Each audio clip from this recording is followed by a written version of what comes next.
esquizofrenia do adulto e vai detalhando, né? Uhum. Tá, eu até me surpreendi porque é um tema que muitas vezes tem um certo rechaço, né? As pessoas têm uma certa... E do que eu percebi, assim, pré-live, foi o que mais teve audiência, assim, de gente querendo assistir, Uhum. querendo participar. Achei bem interessante isso. Então vamos tentar se puxar aí para Sim, fazer, sim. fazer o pessoal entender. É um assunto palpitante, esquizofrenia, mesmo porque quando a gente fala em doenças mentais, é de longe a mais grave, né? E a mais Sim, incapacitante. E a sim, gente não está falando de uma doença comum, a gente está falando de uma doença que acomete aí uma prevalência de 1% da população geral, né? sim, E desse 1% da população geral, afeta 1% da população é infantil, né? sim. Infanto-juvenil. E é onde realmente as doenças mentais graves, via de regra, iniciam o seu curso, né? É, Então acho que é um tema bastante interessante. A gente não está falando de nada raro, né? Uma doença bastante comum. isso. Quando a gente fala em 1% da população, né? Se a gente pensar, né, o que é 1% de uma cidade como Joinville, 600 mil habitantes, né? É bastante gente. Então, não é, né, um público raro, porém comum, né? É, Facilmente a gente pode cruzar com casos semelhantes ou ter alguém na volta, né? Muitas vezes não são quadros tão graves ou tão complexos que precisam de uma ajuda e possam ter uma qualidade de vida muito boa, né? exato. Outros muitas vezes tendem a ter uma situação mais delicada e, enfim. É. Então, né, para a gente começar de forma, um quadro que tende a ter um comprometimento maior, né, mais significativo e devido a ter acometer algumas áreas, né, cognitivas do indivíduo, né. Então ele tende né, o indivíduo acaba tendo distorções dos pensamentos, das emoções, dos comportamentos, do modo de pensar, do modo de interpretar as questões, né? E isso vai trazendo, né, a pessoa não se conecta exatamente, né, adequadamente com o ambiente, com as pessoas, e aí vai tendo um desajuste importante, né, nesse desenvolvimento. Então, gradativamente a gente vai falando, né? Quanto a epidemiologia, tu citou, né? Tem o fator é, é de forma igual, né? Tanto menina quanto menino, mas é mais fácil de ser identificado nos meninos, né? Então, tanto falando na esquizofrenia infantil, os quadros que são mais perceptíveis de certa forma, muitas vezes a menina é um pouco mais mascarado e mais comum que se abra talvez mais para frente, né? Por esse motivo. A epidemiologia da esquizofrenia, ela tem algumas coisas bastante típicas, né? Então, no indivíduo masculino, geralmente a abertura da doença era precoce. Uhum. Ela ia no final da adolescência, começo da idade jovem, né? Na população feminina é um pouco diferente. A população feminina ela é cometida tardiamente, né? Final dos 20 e poucos anos, quase 30 anos, e por Uhum. conta disso elas têm um declínio cognitivo muito menor do que o indivíduo Sim, masculino, né? sim, Então, não é raro, a gente sabe do consultório, às vezes um adolescente abre esquizofrenia, você vai conversar com a mãe, ela conviveu socialmente a vida inteira e sim, você nota que tem uma esquizofrenia que não evoluiu tão mal, né? Ela é sim, socialmente adaptável, né? sim, Então, existem aqueles espectros da esquizofrenia, né? Desde a mais isso. grave até a que passa batido. Você tem que ter o olho clínico treinado para você pescar. Senão É, ela trabalha, ela estuda, da maneira dela, vai se adaptando, às vezes uma vida mais simples, não demanda muito conhecimento superior, então a aham, pessoa vai se adaptando, né? sim. Isso é uma terminologia que tem se usado mais até nos manuais atuais, né? Que é o espectro da esquizofrenia, né? Como tem o espectro do autismo, que são características que, num conjunto, não necessariamente já fechem um quadro que, né, um quadro caracterizado teria que ter um prejuízo com perda da autonomia, perda do desenvolvimento, né? E muitas vezes, como você disse, né, vai tendo compensações, né? Não chega, a impressão que dá é que chega um ponto que aperta, né? Por exemplo, uma certa idade que dali em diante não vai à frente, né? E até Exato. lá o paciente, o indivíduo vai dando conta, né? Então, quanto Exato. aos tipos de esquizofrenia, né, eu vou citando ao longo do que a gente está falando algumas perguntas que foram feitas no meio do que a gente está falando. Sim, sim. Questionaram sobre quando seria a idade mais precoce possível de se identificar, né? Então, a caracterização seria de fase precoce, que seria entre 13 e 17 anos, né? E a muito precoce, que seria antes dos 13, né? Tu deve lembrar, a gente já viu alguns casos, né, muito precoces, né? Mas a gente está Sim. no Primeira infantil, infância. no infantil ali acaba que é exceção, né? A gente acaba vendo o que tem de mais raro e, né? Mas no dia a dia é bem difícil de enxergar na primeira infância, até porque é muito complexo de identificar isso, né? A criança na primeira infância ela ainda está em transição nas questões da linguagem, né, da percepção das coisas, né, a mudança na questão da fantasia para a realidade. Exato. Então é difícil ter uma caracterização contundente de fazer um diagnóstico ali, né? É. E não sei como é que tu vê isso na prática. Certamente, até porque o controle mental da criança ele é muito diferente do adulto, né? Então você é mais ou menos como a depressão infantil é uma coisa, do adulto é outra, Sim. né? A criança Uhum. ela não é um mini adulto. Você não pega a dose e divide por dois. Ela não é. Exato. Então, senão qualquer um faria psiquiatria de infância e adolescência, Sim. né? E o É, conteúdo mental da criança é muito diferente do adulto. Por conta disso, a sintomatologia que a gente espera de um adulto é muito diferente da criança, né? sim. Eu me lembro que ficava mais o déficit cognitivo, né? Mais ou menos como é a hebefrenia que você vai falar, né, proximamente, né? Uhum. A gente não via criança paranoide, era mais difícil, né? A gente Sim. via mais a hebefrenia mesmo, que A parece um criança, déficit cognitivo, sintomatologia negativa, né? a Você não vê a gente sintomatologia positiva. A gente vê características aparentemente né, parece um atraso, um déficit, como tu disse, Exato. cognitivo.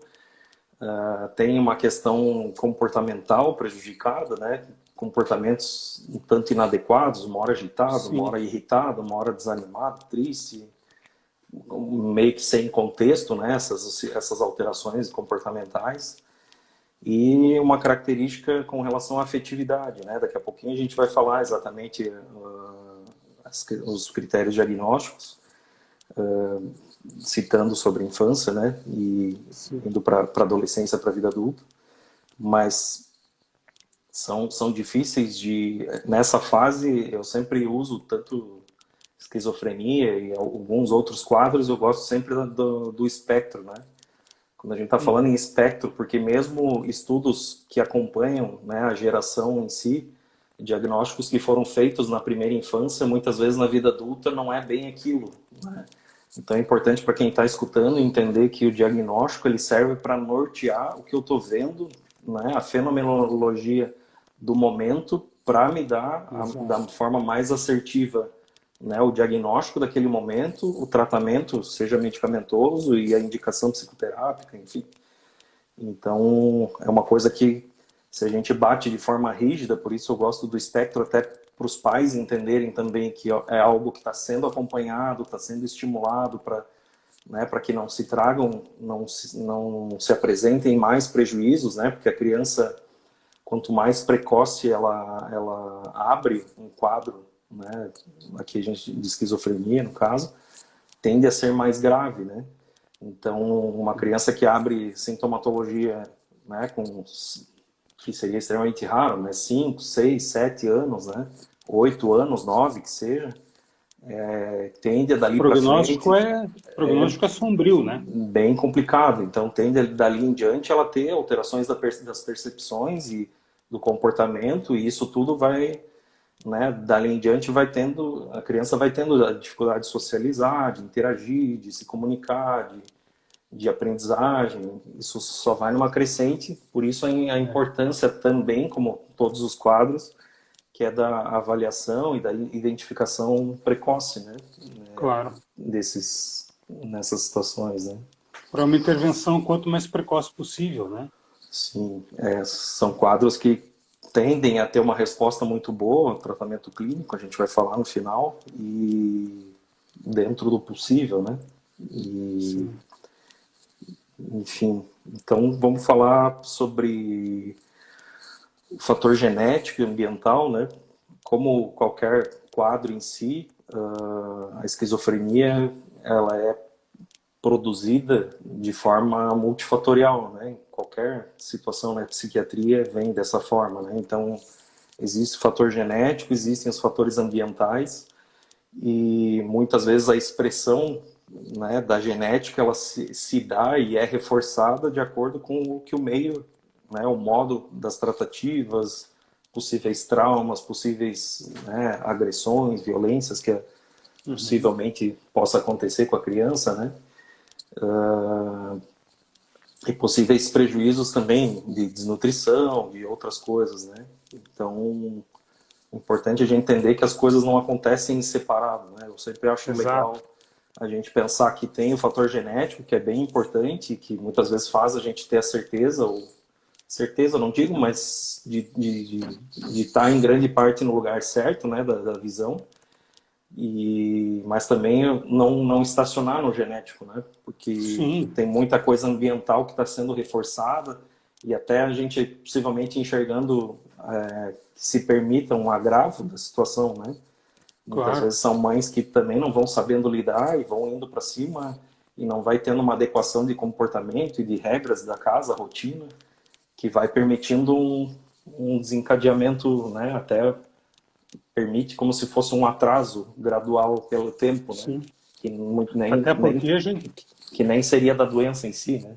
até porque a gente sabe que é, irmãos monozigóticos, ou seja, gêmeos idênticos, se um deles tem esquizofrenia, a outra chance é 50%. Quer dizer, genética fala alto, mas não é por si só uma explicação para tudo, né? Ou Sim, seja, o ambiente ele interfere, né? Com certeza.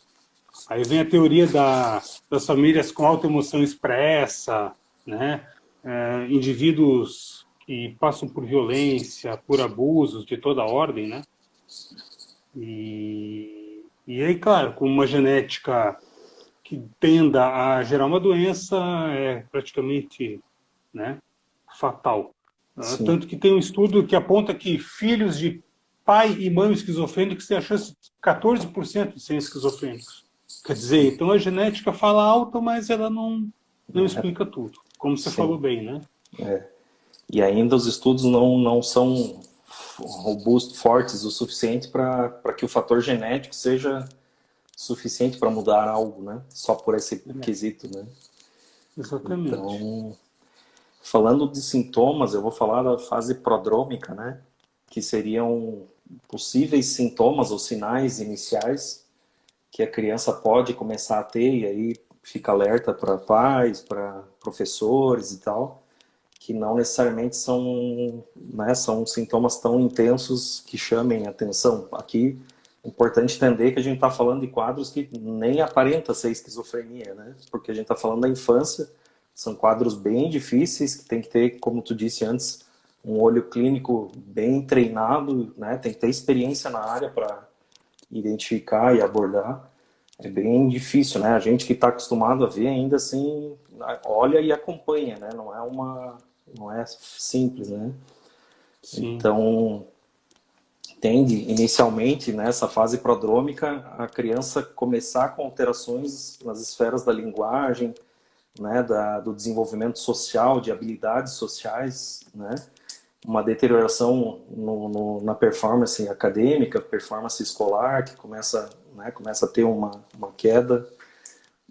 e nas atividades do dia a dia, né, na convivência, na socialização, e aí começando a apresentar comportamentos inapropriados, desorganizados, que não tem muito sentido, né?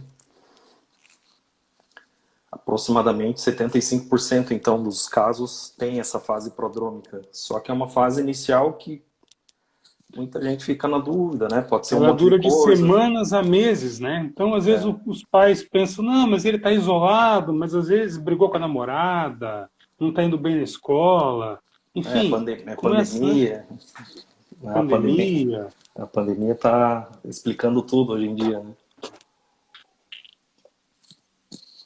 Então, seria uma fase inicial, né? Sinais prodrômicos iniciais possíveis, né? Que precisam serem avaliados para a gente, né, tentar afunilar o nicho do que possivelmente do que possa estar se tratando, né? Exato. Com relação aos diagnósticos, não sei se tu quer falar alguma coisa dessa parte, a gente vai... Veja, o diagnóstico da esquizofrenia, quando ele...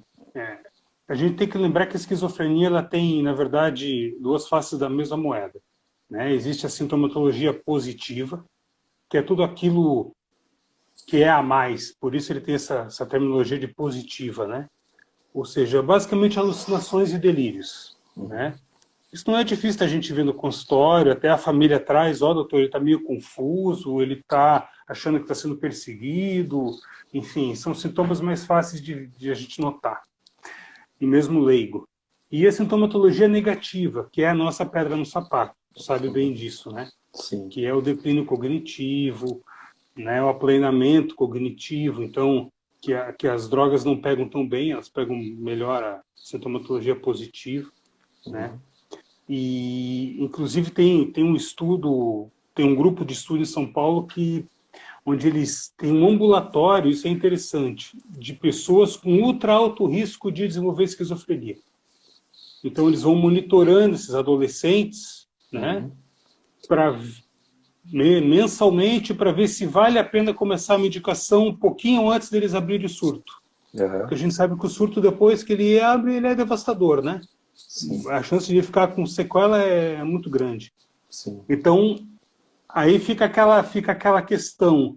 Você medica antes, para evitar o primeiro surto, né, com todos os efeitos colaterais que a gente conhece, das medicações, ou você segura um pouquinho e espera abrir a doença. Né? Isso é uma coisa ainda que está em discussão, não está fechado. Sim. Né? Deixa. Mas basicamente, realmente, o isolamento social, eu te diria que é um sintoma muito importante. Sim. Né? Isolamento social, perda das AVDs, da qualidade da atividade de vida diária. Né? Isso é uma coisa que tem que chamar muita atenção do clínico e também dos familiares. Sim. Né? Eu vou citar aqui só que são pontos que precisam, pelo menos 2 ou 3 participarem, né, num quadro em si para se fechar um diagnóstico. Né? Então, são as alucinações, os delírios, a desorganização do pensamento, né, que por consequência a gente vai ver uma desorganização do discurso, uma fala desconexa, a gente chama com descarrilhamento, né? Exato. Fala, daí desvia de assunto, fala de outra coisa, tu pergunta uma coisa, já fala outra, não tem um nexo do que está da sequência de raciocínio ali de uma conversa, por exemplo, e alterações de comportamento motor, comportamentos grosseiros, né? Então, falando da criança, que seria o início, né, que começa a ter alguma alteração, né?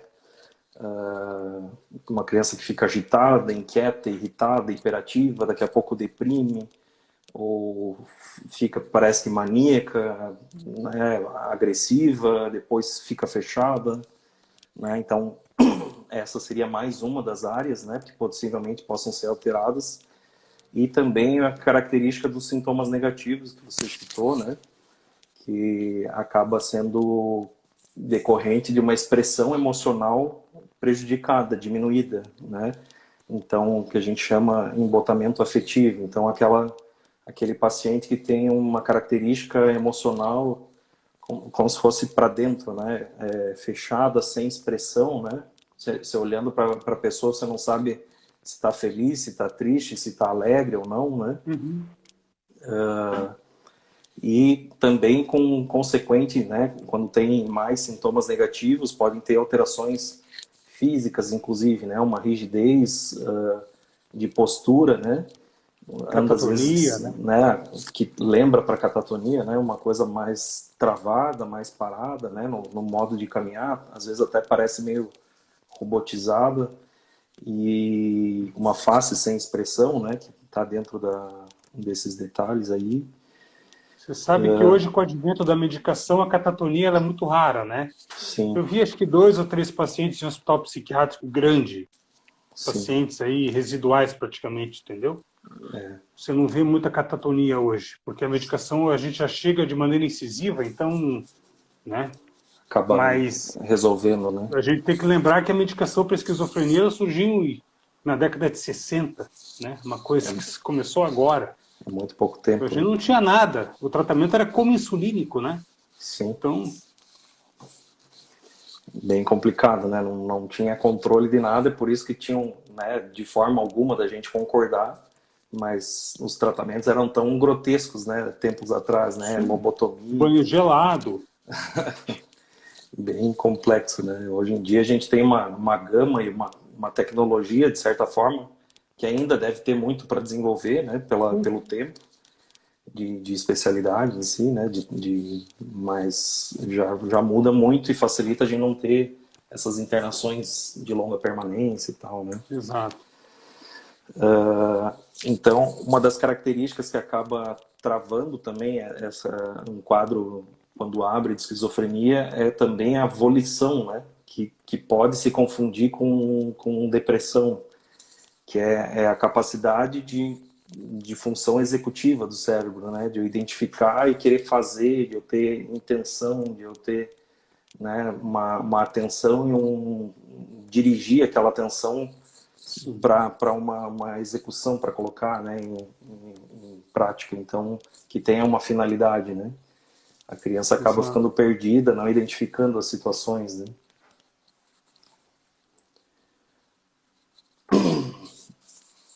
Então, né, a gente falando das alucinações e delírios, são alterações da sensopercepção, né? São alterações da percepção da realidade. Agora me lembrei falando de uma outra pergunta que me questionaram esses dias sobre como abordar né, o paciente esquizofrênico, né, que está no meio dessas alucinações, delírios, a gente já vai explicar. Né? Então, os delírios, como você falou, né, são alterações da percepção que o paciente começa a ter crenças que para ele, obviamente, são reais, né, e que acabam tendo percepções de que estão perseguindo ou, né, tem delírios místicos, né, muita coisa religiosa, né, às vezes ligado, né, Deus, diabo, ou místicas, né, de poder, de que a natureza, ou, né, sei lá, vai ter influências de outras coisas, né, e também de autorreferência, né, de muitas vezes com relação ao próprio organismo, de achar que eu vou ficar podre por dentro, ou que né, que alguma coisa vai me corroer, coisas mais acentuadas, né. Né? Ali até teve uma pergunta por que eles cometem suicídio. Esse é um dos fatores, né? Porque Sim, são crenças, são pensamentos que ruminam e estão o tempo todo na cabeça da pessoa e para ele aquilo, para o indivíduo, aquilo é 100% real o tempo todo. Então, se a gente pensar que alguém tá vindo atrás de mim, vai me matar, vai acabar com a minha família, sei lá, a pessoa entra em desespero e aquilo é 100% real, né? exato. Então, para O você, indivíduo perde a crítica, né? Então, o pano de sim, fundo disso tudo é a perda da crítica da realidade. Então, a perda do juízo, né? E aí, com isso, se abre aí os delírios, as alucinações, enfim. São quadros que, por sorte, a medicação pega bem, né? Como eu já falei. funciona bem. Nossa pedra no sapato não são sintomas positivos. É um embotamento afetivo, né? É isso que pega. a questão das alucinações, né, que são experiências, né, e com essas alterações das percepções, então estão ligadas a, né, alterações visuais, auditivas, tem algumas olfatórias, né, Olfatórias sensitivas, são 5%. são bem mais raras, mas são, Os delírios auditivos, eles são aí em torno de 50%. sim, Né? Então, assim, eles estão bem presentes. isso. Né? E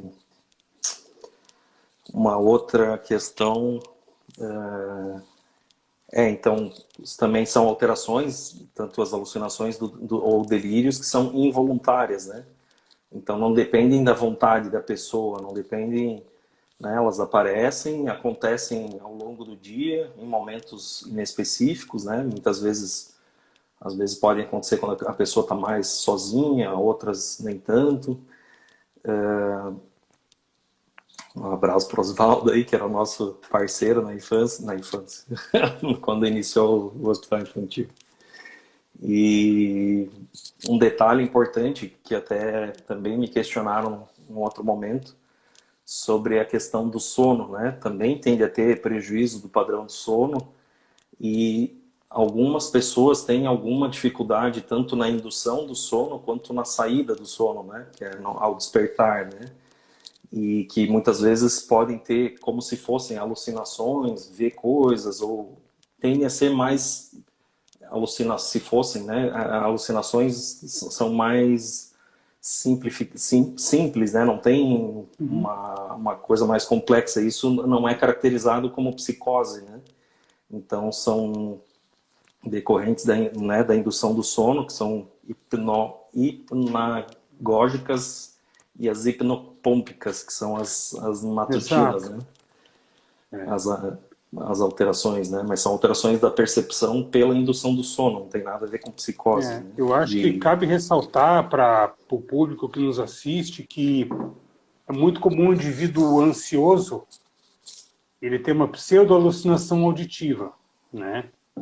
Então você tem que pesquisar bem isso para você não comer barriga e sair tratando de esquizofrenia aí à torta direita, né? Então é muito comum o paciente falar, doutor, nossa, acordei à noite e estava escutando uma voz que me chamava, enfim. E você tem que pesquisar isso com a psicopatologia, né?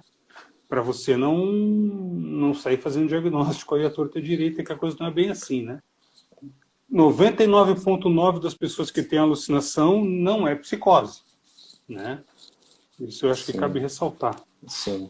É importante entender que dentro dessas alterações que a gente colocou, né, alucinação, delírio, alteração do discurso, né, do que é decorrente do pensamento, comportamento, os sintomas negativos, né, dentro disso aí é importante que para se fazer um diagnóstico tem que ter um período significativo de prejuízo, de presença de sintomas e em geral no mínimo 6 meses, né, contando DSM-5, 6 meses. CID-10, contando 30 dias, né? isso, contando O com americano, o sinais, americano vai mais com o pé no freio. eu A acho melhor, OMS cara. já são 30 dias. É. E contando essa fase prodrômica, eles consideram também possível, pode contar nesse período, né? Então acontece muitas vezes, eu estou ali no hospital, chega paciente psicótico, os pais querem que a gente já saia dando diagnóstico, eu falo, ó, tem que acompanhar. Se é uma primeira crise, a gente tem que descartar Exato. E como tem, organicidade, né, Felipe? tem bastante, né? Quadro esquizofreniforme, adolescente, primeiro surto. Isso, E aí, qual que é a conduta? Você tem que observar qual vai ser o desfecho, né? Se o indivíduo se expôs a drogas, a canabinoide, a cocaína, crack, que não deixa de ser isso, cocaína, sim. né? E aí, qual que é a regra? Você trata e aí você vê o que sobra, né? Se Vai observando, acompanhando, né? o indivíduo pode ter aberto um transtorno afetivo bipolar, né? O indivíduo pode estar abrindo uma esquizofrenia, pode ser um quadro esquizofreniforme que vai evoluir bem, positivamente, ele volta para a personalidade pré-mórbida. Então, né? Sim, Às vezes isso angustia a família, porque você precisa, às vezes, de 2, 3, 4 semanas até você fechar um diagnóstico, né? Então, isso eu acho, eu é falo a angustioso. importância do que eu gosto dessa parte do espectro, né? Porque a gente já está sinalizando para a família que a gente está enxergando esse perfil essa gama de sintomas e de sinais e sintomas, né? Que fazem a gente enxergar de forma ampla. Não está sendo incisivo, mas o tratamento já está indo nessa linha, né? Até como Exato. fator protetor e para ter um controle, não permitir a crise, né? Como você mesmo falou antes, né? Abriu um quadro, deu um surto pesado, deterioração cognitiva, a chance é muito grande, né? De evoluir com isso, né? Então, importante a gente raciocinar que quanto mais cedo, mais precoce, pior o prognóstico, né? Então, quanto antes abrir um quadro de esquizofrenia, pior vai ser a evolução disso, então a deterioração cognitiva. É interessante que antigamente se falava que a esquizofrenia era demência infantil, né? Ou demência precoce. Então, devido a esses casos graves, né? Que tem uma origem precoce e principalmente os que estão associados a sintomas negativos, né? Com rigidez, embotamento afetivo, acabam tendo um prejuízo cognitivo bem acentuado, né? Tanto que se a gente fizer uma revisãozinha histórica, né, o primeiro termo cunhado para pré-esquizofrenia era demência precoce, né? Porque se via que indivíduos jovens evoluíam muito mal, com declínio cognitivo violento, e aí o Kraepelin, observando isso, começou a imaginar que existia uma nosologia chamada demência precoce. E aí, questão de 10, 20 anos depois, o Bloiler, que cunhou o termo esquizofrenia. Esquizo, separação, frenia, mente, né? Então, indivíduos que tinham uma cisão total mental, e Da aí esse termo realidade. ficou e permanece aí até hoje. Né? Uma cisão da realidade, né? Alguns quadros, eu não sei se você já ouviu falar, mas eu observei ao longo do tempo ali no hospital alguns quadros de transtornos conversivos graves em jovens, né? Jovem ali, 8, 9, 10 anos, como pródromo de esquizo. Não, é bem complexo, eu vi pouca literatura, eu descrevi 3 ou 4 casos só. Mas me chama a atenção, assim, são quadros bem intensos e que em seguida, tempos Abre a doença. depois, abre o quadro, né? Mas interessante. Vamos falar sobre diagnóstico diferencial, né? Porque alucinação, delírio, dependendo dos tipos de alucinações, delírios, isso pode estar presente em vários quadros, né? Então, importante a gente detalhar um pouco, é importante entender que é um quadro complexo para a gente que está acostumado a avaliar e tratar. A gente tem que investigar muito, tem que perguntar muito. Na infância, na adolescência, a gente tem que tentar entender o modo que funciona o pensamento da criança, né? Como é que ela está lidando com a realidade, a concretude ali, o entendimento das emoções e tal. E ainda assim é complexo, então a gente está tentando explicar, né, da forma mais clara possível, mas a gente é bom ficar Didática, claro possível. que são quadros bem difíceis, complexos, né, de se avaliar e de manter de tratamento, né? Então os diagnósticos diferenciais a gente precisa pensar em quadros que são mais comuns, né, um quadro depressivo, né, na infância, por Uma exemplo, depressão psicótica. né, que vai ter uma alteração de comportamento, irritabilidade, dependendo da psicose, ele pode ter alteração da percepção, né, mas depende né, dos sintomas do quadro em si demonstrado, né. Um quadro também, falando afetividade, um quadro de bipolaridade, né, a instabilidade de humor, acho que teve até a Daniela aqui falando que adolescente que vê vulto, né? Vê vulto, isso facilmente pode ser um quadro ansioso que né, passa Sim. mais noites, né, a sequência de noites não reparadoras de sono já pode dar alteração da senso-percepção, né? Então, noites mal dormidas, instabilidade de humor depressivo. Então, ver Ansiedade. vultos, qualquer um desses quadros não identificados podem apresentar isso, né?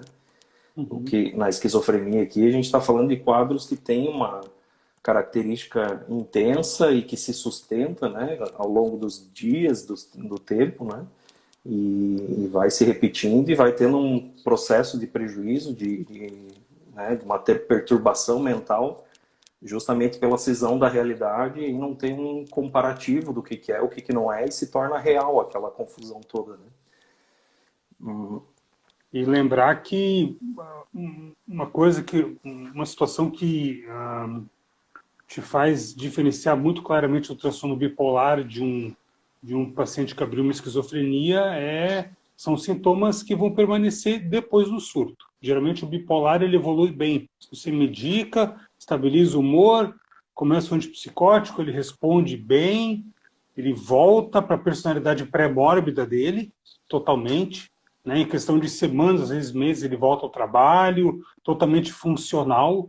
Né? Você estabiliza ele e acabou. Uhum. O quadro de esquizofrenia é um pouquinho diferente. Muitas vezes ele volta com um declínio cognitivo, a ponto da família te falar, ó, doutor, e eu faço essa pergunta mesmo, o que mudou dele depois do surto? Não, doutor, ele está muito bem, mas ele não é o mesmo. Eu peço para ele fazer um cálculo, ele não faz. Eu peço para ele interagir socialmente de maneira... Ele está mais acabrunhado, Tem né? uma Então, lentificação, né, de são raciocínio. sintomas que vão permanecer, né? Sim. Com o tratamento, sem o tratamento e apesar do tratamento.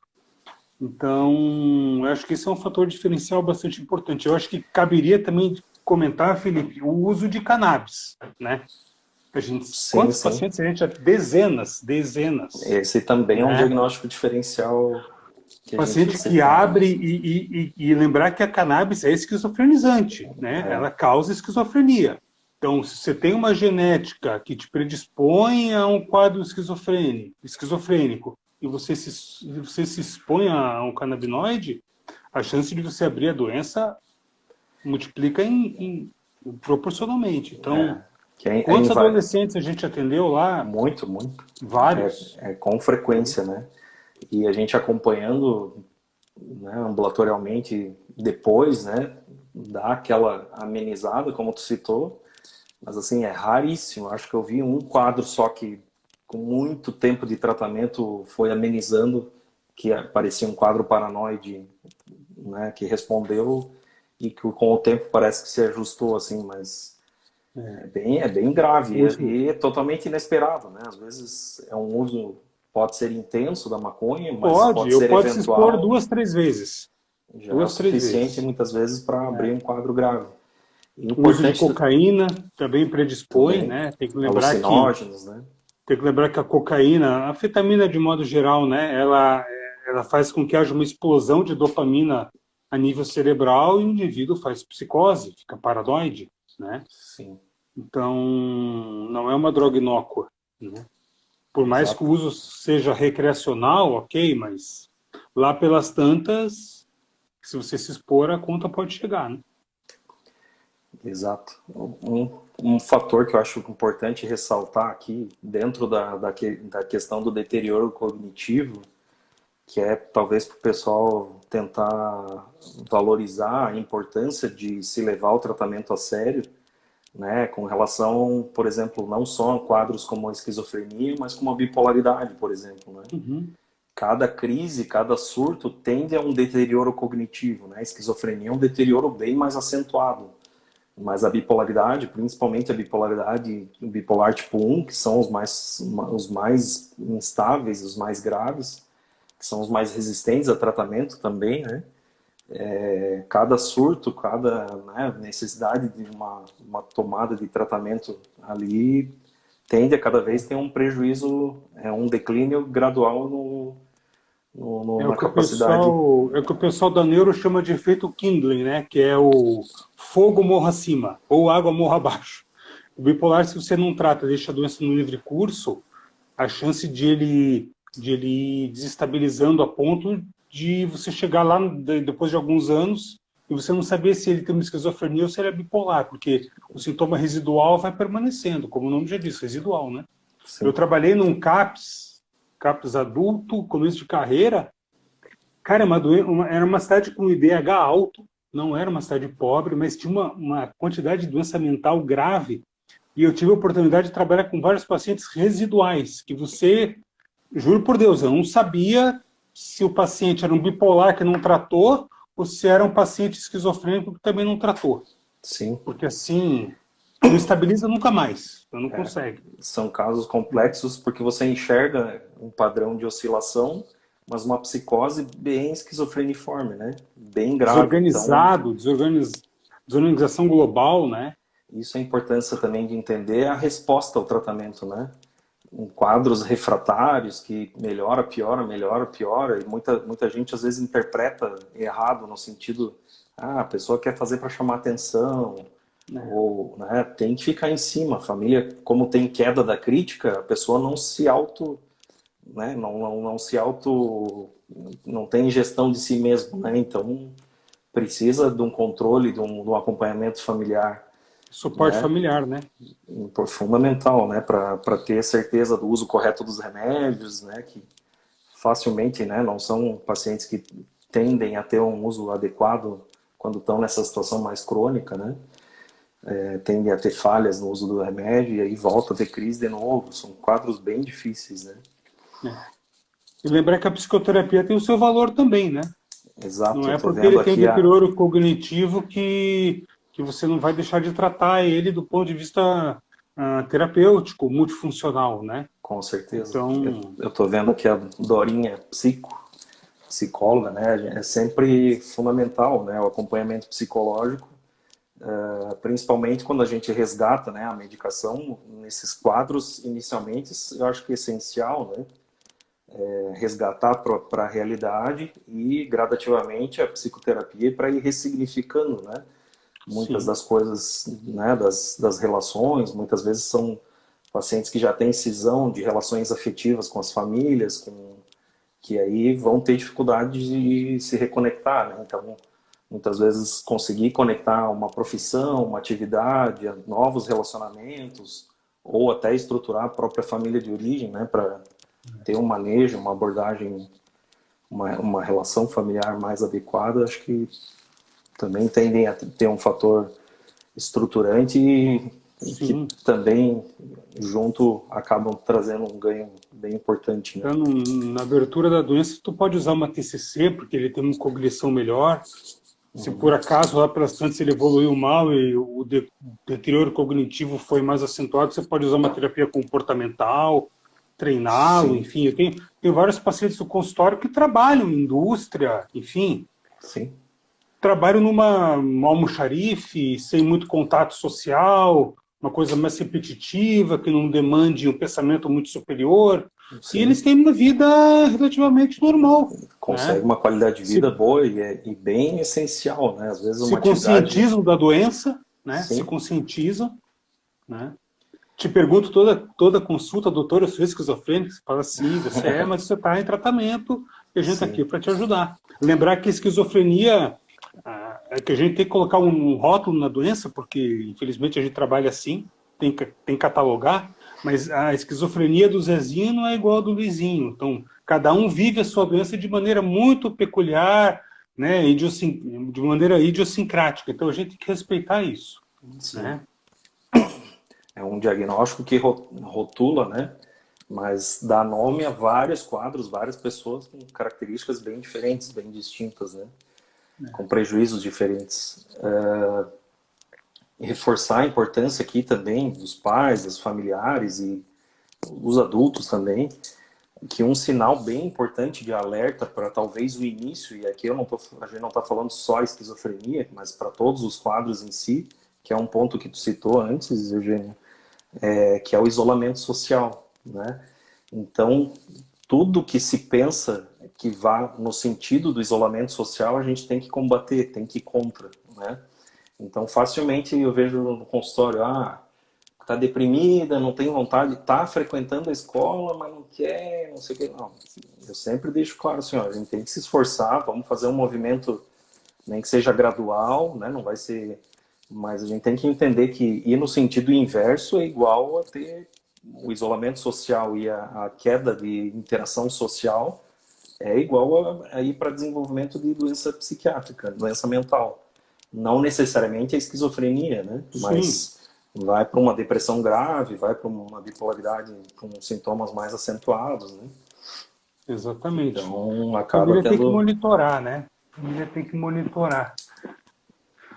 O problema é que o adolescente ainda carrega muito esse estigma, né, de aborrecente, de que ele é chato, está numa fase chata. Então a tendência é deixa você ele subestimar os sintomas, né? isso, deixa Deixa ele ele no lá, canto não. dele. Ele fez o prato, está lá no. Ele não enchendo a paciência já está mais que bom, né? E as coisas não são bem assim. Então, se você nota uma alteração da personalidade, né? O indivíduo era assim, hoje está assado, tem que abrir o olho. Tem que abrir o olho. Não necessariamente Irritado, vai ser uma irritado persistente, irritabilidade. né? Que é comum na adolescência, mas que num nível acentuado, né? Que chega a ponto de não ter manejo com o adolescente, chama atenção, né? São pontos que tem que ficar atento. E é muito comum, às vezes, chega uma adolescente do consultório toda machucada, automutilada, e a mãe não sabia. Quer Sim. dizer, né? Hoje as famílias, sei lá, vivem muito separadas, né? Cada um no O seu seu celular, celular no e seu quarto. ninguém mais se fala, ninguém mais senta, janta, toma café, fala mal do Isso. vizinho, né? Então, Sim. as famílias estão estranhas hoje, né? Estão É. estranhas. Outros diagnósticos diferenciais também foi uma pergunta que me fizeram, foi com relação ao espectro autista. Né? O Uhum. autismo, ele tem as características peculiares dele, mas em alguns momentos que o autismo, o paciente autista tem alguma agitação maior ou quadros de surto, né? Alguns quadros de espectro autista da adolescência para a vida adulta podem abrir quadros de esquizofrenia, né? Então, de novo, a importância que a gente reforça do diagnóstico precoce e das intervenções de estimulação, de Sim, psicoterapias e tal, para ter o desenvolvimento de habilidades que a gente chama de habilidades adaptativas, né? Habilidades que são esperadas para o desenvolvimento, né, da criança, do adolescente, para que ele tenha condições de enfrentar e lidar consigo mesmo e com o ambiente, com o meio, né? Para que isso não se perca. E isso eu acho bem interessante até da gente pensar sobre o neurodesenvolvimento, né? Se a gente pensar no desenvolvimento neuropsicológico, ele tende a acontecer da primeira infância até o início da vida adulta, em torno dos 20, 25 anos. E por acaso é o momento que mais aparecem os quadros de esquizofrenia, né? 18, 20, 22 anos. Então mostra o quê? Que é um desenvolvimento que tem algumas questões, algumas falhas, que quando finaliza esse desenvolvimento, o indivíduo não dá conta de si, né? Não e lida eclode, consigo mesmo e abre o quadro, né? e eclode. Então, a gente pensando de forma multifatorial, a gente tem que tentar intervir multifatorialmente também, Uhum. né? Tentando estimular ao máximo que tenha um desenvolvimento acadêmico, atividades físicas, socialização, tudo que puder ter nesse desenvolvimento, bem importante. Sim, claro.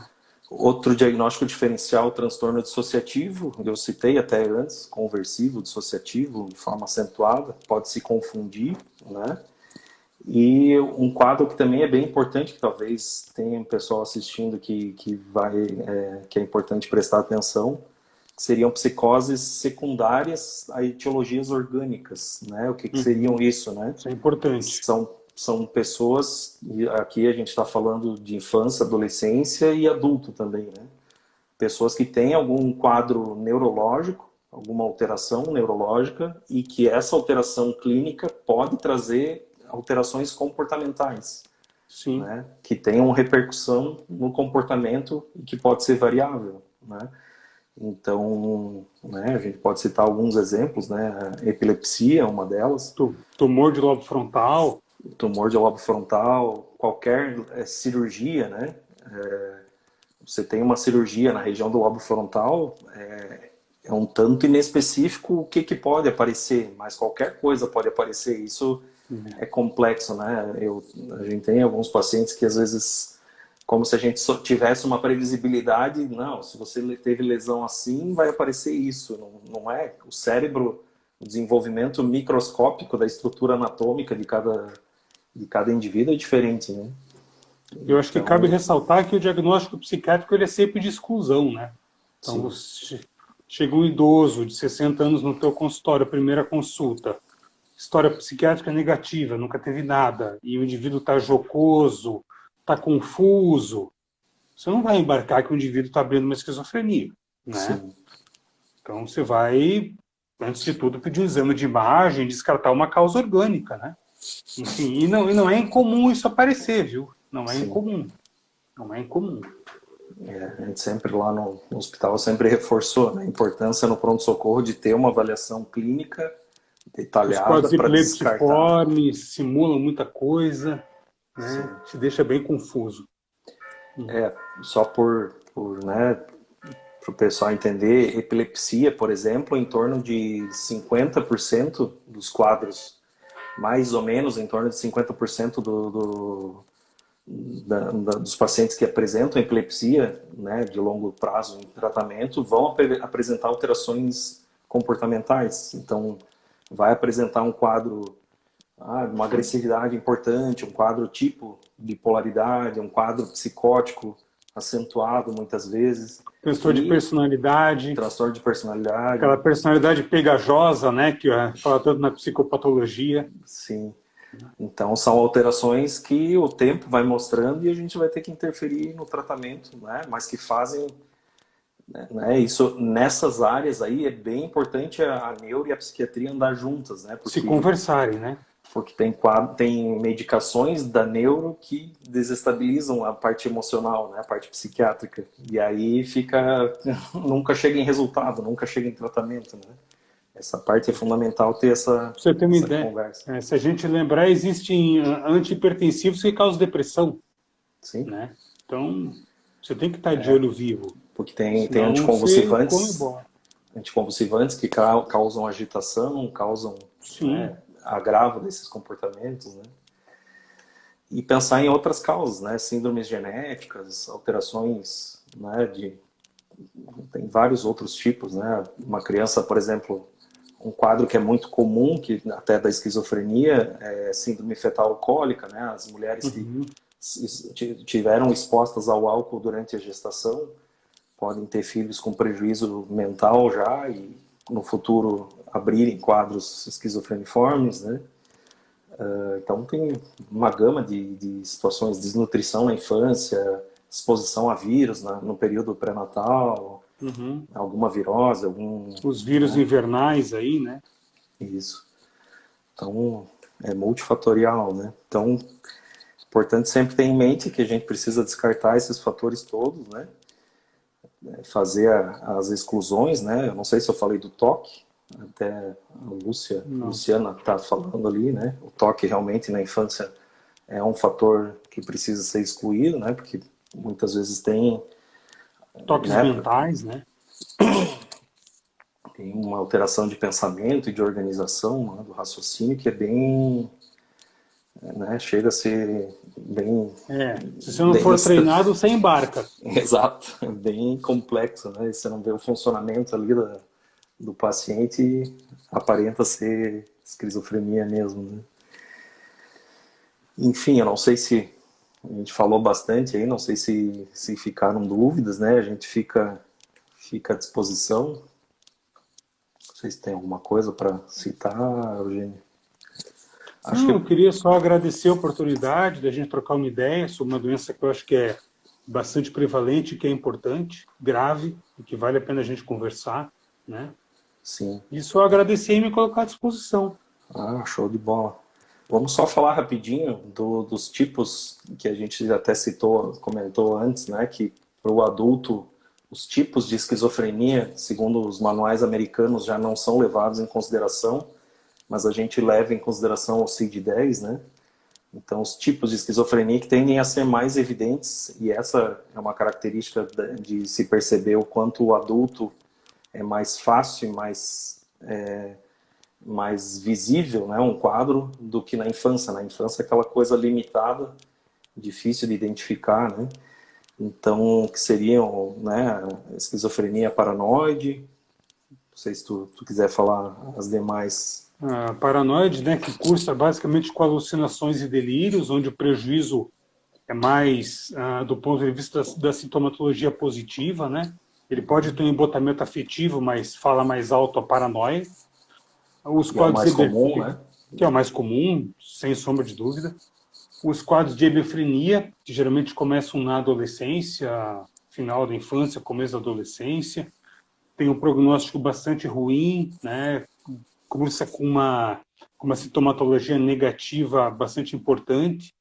E o paciente geralmente não é paranoide, né? Ele não tem alucinações, delírios. Ele tem basicamente um embotamento afetivo, né?